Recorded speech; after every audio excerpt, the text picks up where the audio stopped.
Hey guys, it's Jean-Claude, and today is going to start our patron openings. First deck is going to be for Noah Smith, so good luck to you. And hopefully we'll see something nice. First deck out of this box was fine. Second deck, not so great. Alright. Your Archon color is orange. And, oh, god dang it. The first house is Brobnar. I mean, why wouldn't it be? Saurons is the second house. Followed by Untamed, Guru, Bulletproof, Antonius. And, okay, it's like a face right there on a tank-looking sort of thing. I don't know, it's kind of weird. Alright, good luck to you, Noah. I'm starting to wonder if FFG purposely slowed down mass mutations just so I'd have to open up more Brobnar decks. Hashtag conspiracy theory.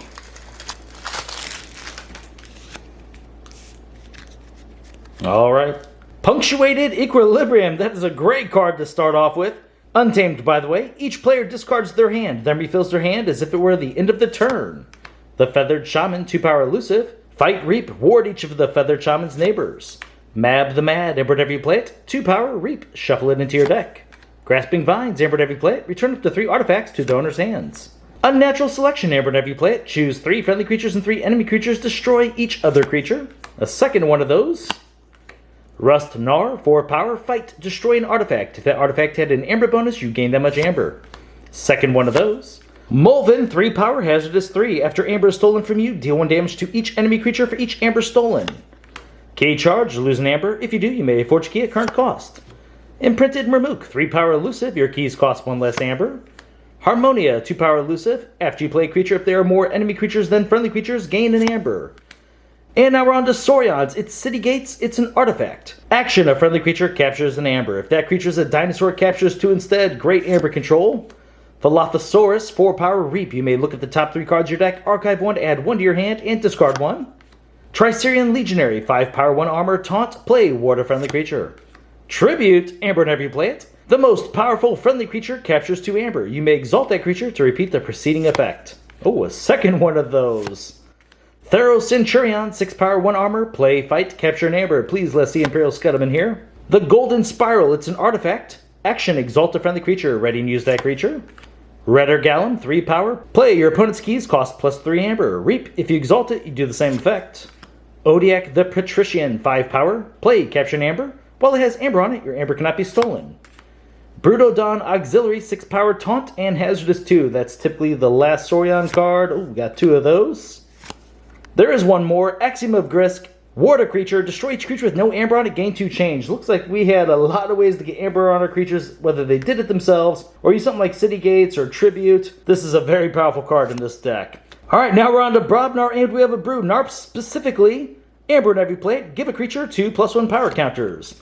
Oh, you have a second Mega. Excellent. This time it's Calfines. Amber whenever you play it. Give a creature 2+1 power counters. There's the Mega Narp. 10-power, 1 armor. Its neighbors cannot reap. Mega Calfine, 7-power. Before the fight, deal 2 damage to each neighbor of the creature Mega Calfine fights. Good card.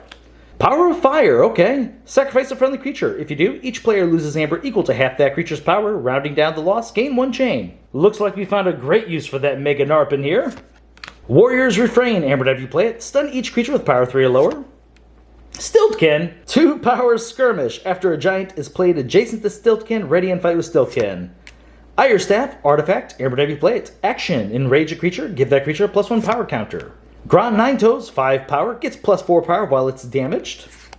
Calfine, 5-power. Before the fight, deal 2 damage to each neighbor of the creature Calfine fights. Berserker Slam, amber whenever you play it. Deal 4 damage to a flank creature. If that damage destroys that creature, its controller loses an amber. Last card of the deck is Barn Raising. For the remainder of the turn, your opponent loses 1 amber each time a friendly creature fights. Okay, I didn't like Stiltkin in the Brobnar, but was that the only thing I had to complain about when it came to the Brobnar? Interesting. There was 3 amber control in there too. Okay, let's get our amber up first before we look at this deck. Specifically the amber control. Kind of interesting because these houses, I mean Saurions, God, Saurions just pretty much do everything, don't they? That's just wild to me how they have every single thing. Oh, gosh, I was talking about amber control, and I started pulling up some of these creatures that are doing amber control. They just do everything, and they do it pretty well. So, yeah.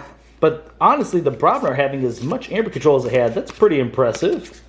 And just to make sure I didn't miss any, since I was talking about that, I didn't think so. All right. So for the amber, we have 1, 2, 3, 4, 5, 6, 7, 8, 9, 10, 11, 12. Okay. Not bad, because we had a lot of Brobnar creatures, a lot of Saurian, and I feel like our Untamed is pretty close to 6 creatures-ish. Let's get our Amber Control up. And these unnatural selections, I typically love seeing them in Untamed, but with how many Saurian creatures we're going to have with Amber on them, they're not so great in here. This card will be good if our opponent already reset our board, played out their own, but then again, how many creatures are they really going to have after they reset it? Alright, so Amber Control is what we're focused on right now. Yeah, the Brobnar is actually pretty good for that.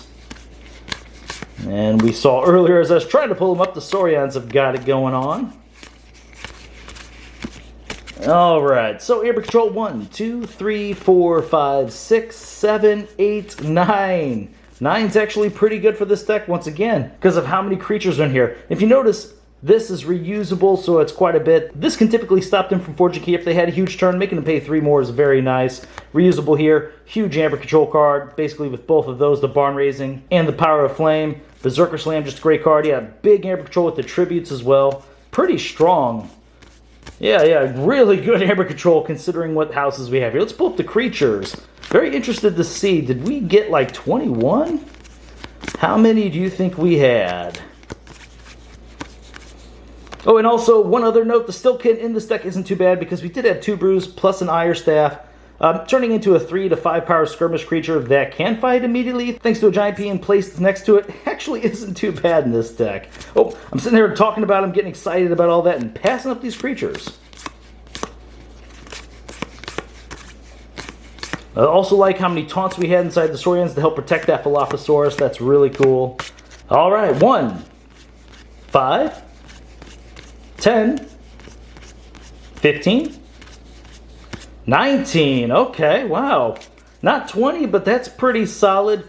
12 Amber, at least 9 Amber Control. Got some pretty good board stuff going on. We're going to be the players that can actually maintain our board as we wipe our opponents thanks to the Axiom of Grisk here. That's pretty sweet with all those Saurians. You can even protect some creatures on the same turn that are maybe in a different house, like the Untamed creatures, by using the Golden Spiral first, then use the Axiom of Grisk. Cool little small combo there. Punctuated Equilibrium is just a fantastic card. This is probably my favorite card that came out of AOA. It's just so good. It helps you move through your deck a little bit quicker. It can make some really big Untamed turns. So whether that's just going to be plopping a bunch of Untamed creatures on the board, or getting to things like the Unnatural Selection, Grasping Vines, Key Charge even possibly if you already had some out there.